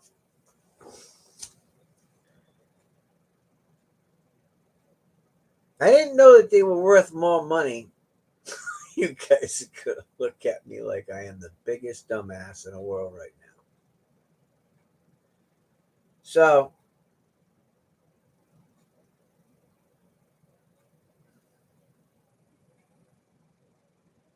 I don't study paper money, right? Well, I have started to do that in the last probably year and a half, 2 years, right? But you know, uh, oh, that's good. Hope you're enjoying them peaches there, Mike. So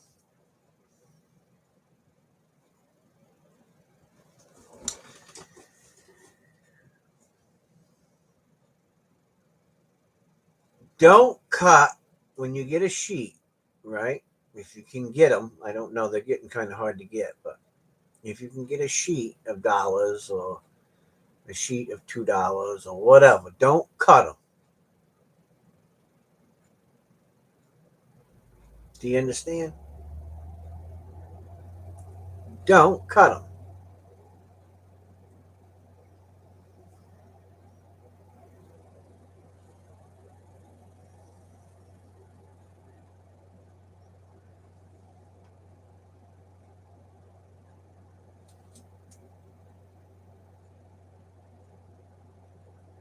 So just take heed to what I'm telling you.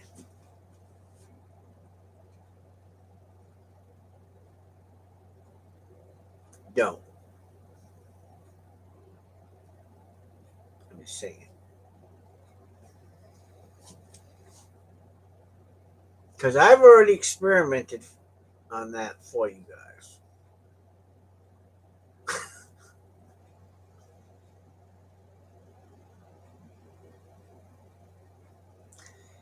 Because I was talking to a guy, oh, I don't know. Guys, it's been a little while now. We had a conversation and about, sheets of money and stuff like that. And I said, oh, that's cool. He's giving me a lot of information. I go, well, you're going to be pissed off at me. He goes, well, why is that? I said, well, I had which is on the wall over there, by the way. It hangs up on my wall. It's been there for a while. I said, I bought a while back a sheet of 8, 10, you know, $10 bills. He goes, what? I said, yeah, $10 bills. He goes, yeah. I said, well, I cut them up. I said, they look pretty good, though. He goes, you did what? I said, yeah, they were connected together, so I just cut them up. I think I did a really good job. He goes, why'd you do that? I said, well, they wouldn't fit in the frame right. So I cut them so that they would fit in the frame. He goes, well, you do realize that,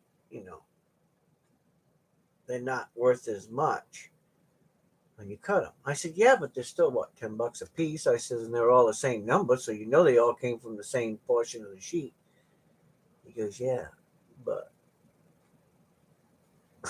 you don't cut them. I said, well, that don't make sense. I said, what if you wanted to give somebody one? He goes, that's not why there's it in a sheet like that. I go, oh, okay.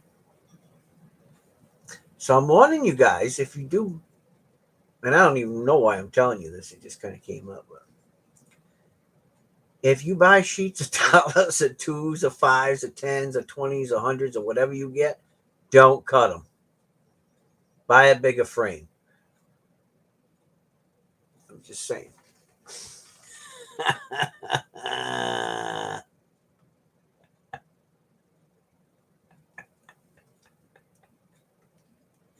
I'm just saying, don't cut them.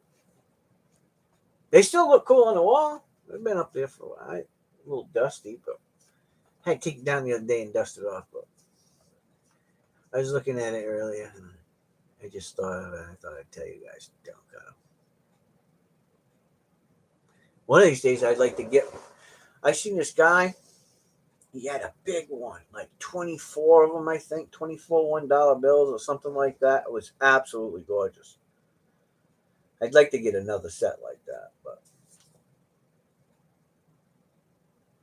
someday maybe I will. I think it'd be cool.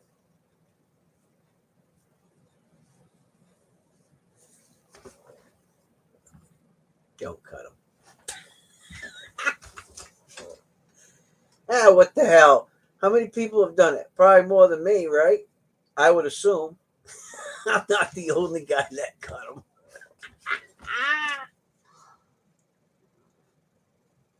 Yeah, I know. But, it was quicker just to cut them and put them in the frame that was made. That's funny. What the heck is going on? This getting in my hair. I'm just saying. That's right. Lesson learned. That's right. And they were my tens to cut. So there you go.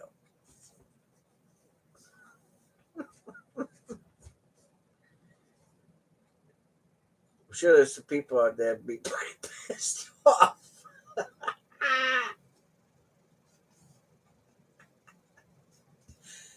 Hey, look, if you ain't, you gotta try it, right? I might as well be the guy that does all the stuff that's crazy. That way you guys don't have to do it, right?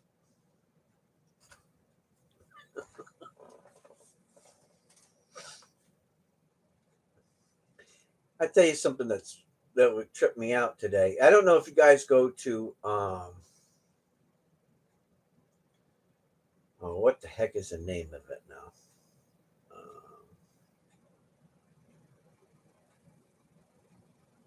Coin Help You with Daniel out of Ohio. I don't know if you ever go there and watch his videos or not, but I used to live in Indiana, not too far from where his store is. Anyway, he's a hoot. So today he gets on there and he's talking about toned Morgan dollars, right? And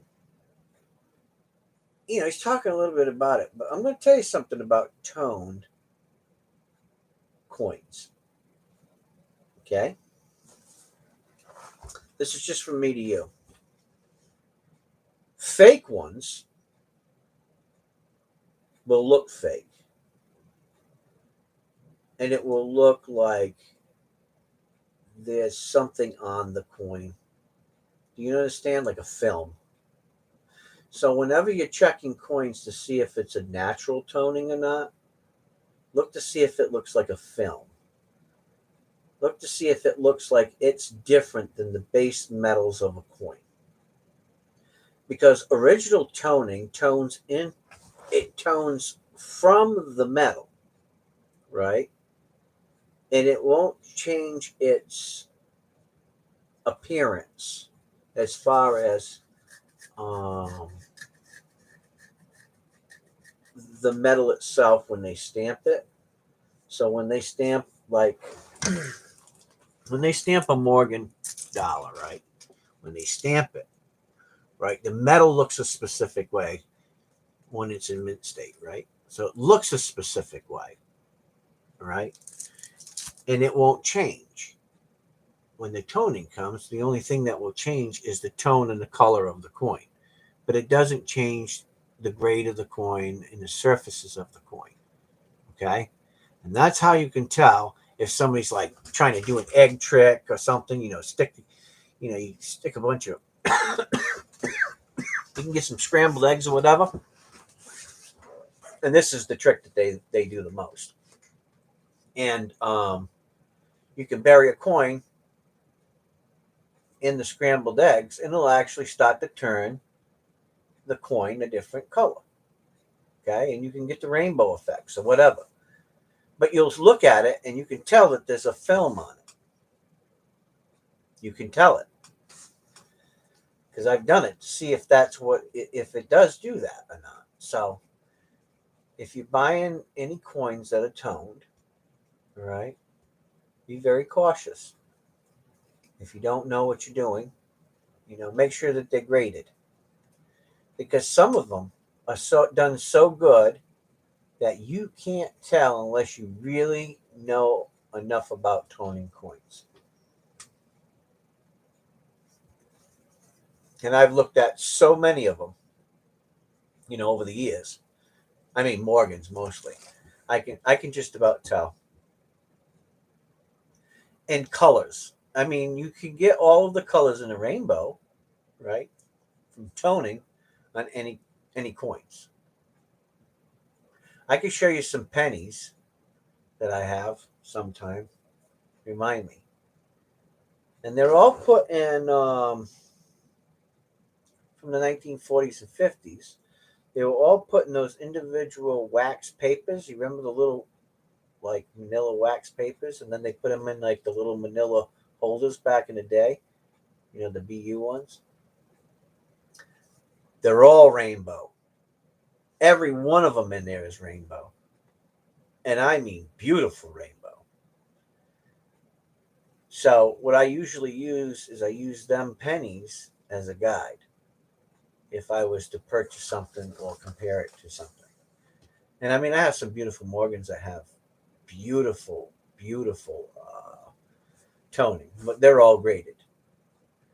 So don't be fooled. There's a lot of slicksters out there today. And I seen some on eBay. It was a few days ago. I was just browsing around, seeing what was out there, what they were selling. Because there's so much deceit out there today. And I could tell that some of these people are selling manipulated tone coins. I mean, the coin's real, but the toning is not real. I mean, it's not, it's something that they toned it. It's not a naturally toned coin. And I was like, sad, you know. You going to bed? Okay. All right, man. Love you. Take care. Have a good night. Thanks for stopping by. We'll catch you next time. I'm going to be on for a little bit while longer, but I got to go to bed too sometime. I got lots of stuff to do before we start rolling back into doing auctions and stuff. I got lots of stuff to do. So I've been so busy.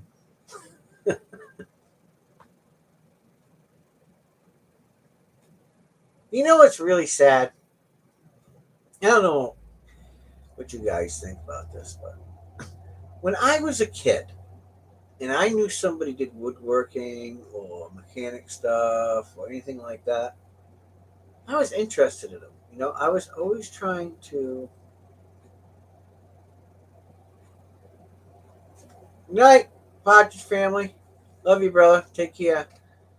I always wanted to learn from them. Always wanted to get to know them, learn something from them.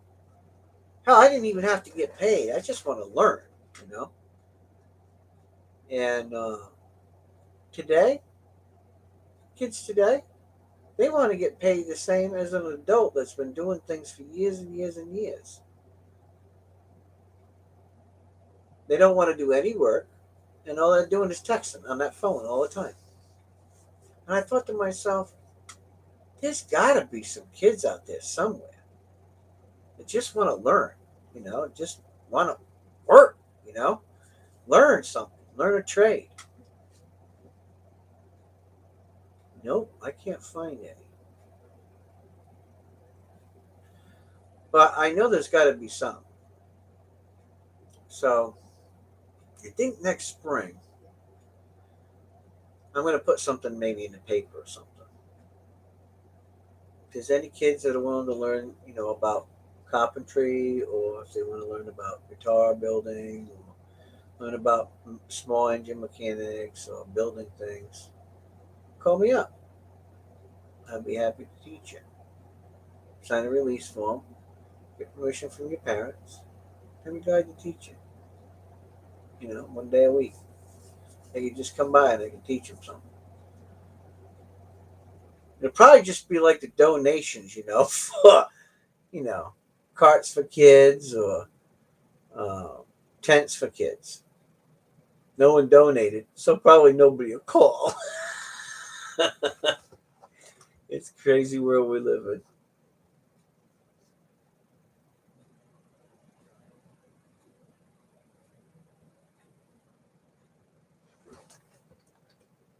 There you go, Mike.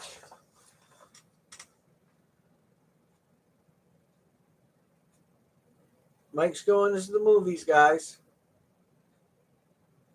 He's fully vaccinated, ready for the popcorn in a movie.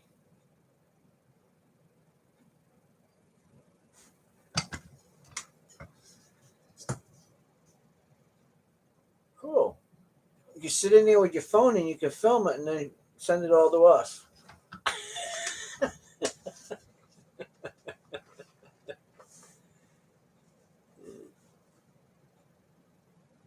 That's funny. I tell you what, movie. I don't. Did you guys ever see the Passion of Christ? Passion. I don't know if you guys ever seen it, but when it first came out, the very first release day, My stepdad wanted to take me to go see it. Now, I don't know how you guys are going to feel about this when I tell you this, but everybody was in there crying, right? When they seen, Jesus getting the flesh taken from him, skin, from cat nine tail, right? I was mad. I got really mad. I was pissed off when I seen that. And I don't know why. I was the only one in there not crying. I was mad.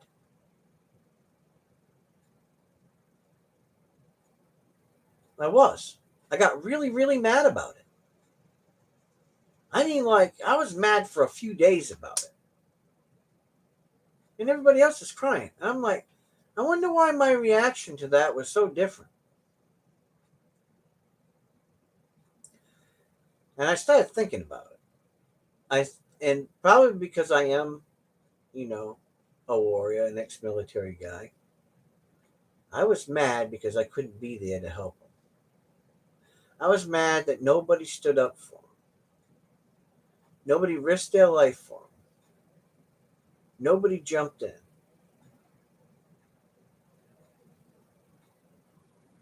And no one and he didn't allow it. Or God didn't allow it. I mean, I understand the reasoning for it, but I just was mad. Sometimes when I think about it, it just makes me mad because no one just did anything. You know? I don't know. People look at me weird. Look at me, I wasn't crying. I was mad. That's what I was. I was pissed off. I guess maybe not everybody's always willing to risk their life. They are with their lips, but then they're really not physically ready to risk their life for somebody they love. Ain't that the truth? Probably the reason. Anyway, I told you guys anyway. So if I was wrong, then I ask for forgiveness. But if I wasn't wrong,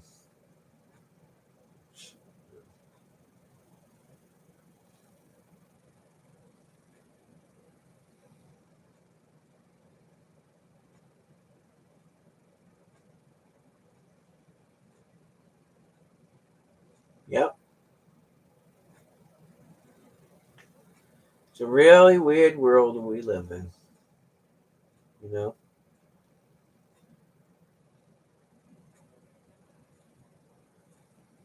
I don't know. Anyway, I love you guys. I'm gonna get off.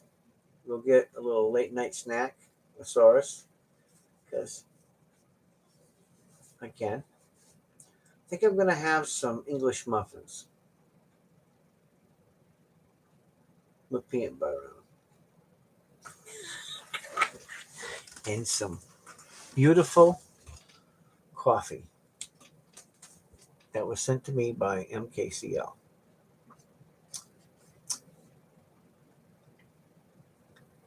Anyways, I thank you all for coming out tonight. Hope you enjoyed the stream. That's right, Thomas's English Muffins, brother. You got it. Uh, Hope you enjoyed the stream. And if you wasn't here at the beginning of the stream, you might want to watch it. Because there's some new and cool things going to happen here in the next couple of months. And I want you to watch the first part of the stream. So that way you get the full gist of what's about to come here in the next couple of months. It might be rewarding. It might be rewarding to give a little. And with that, I'll leave you with this. We challenge ourselves every day to try to do the right things. And as we move forward and we progress in our lives, remember, it's not just us that we're trying to move forward alone. It's the rest of the world with us, one person at a time. So if you know somebody that's in need, somebody struggling, somebody having a hard time, sometimes just talking to the person, giving them a hug, or sitting around with a conversation with them is enough. It's not always about how much money you can give them from being at distance. It's not always about how much stuff you give them. It's about how much love you give them and respect.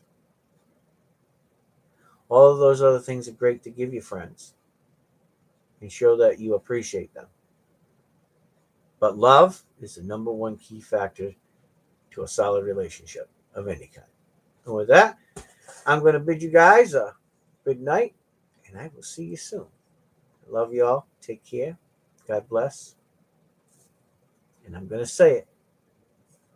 What am I going to say? Let's see who said it first. What am I going to say?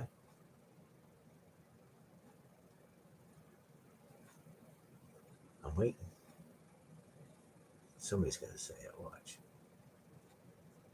Are we saying nothing?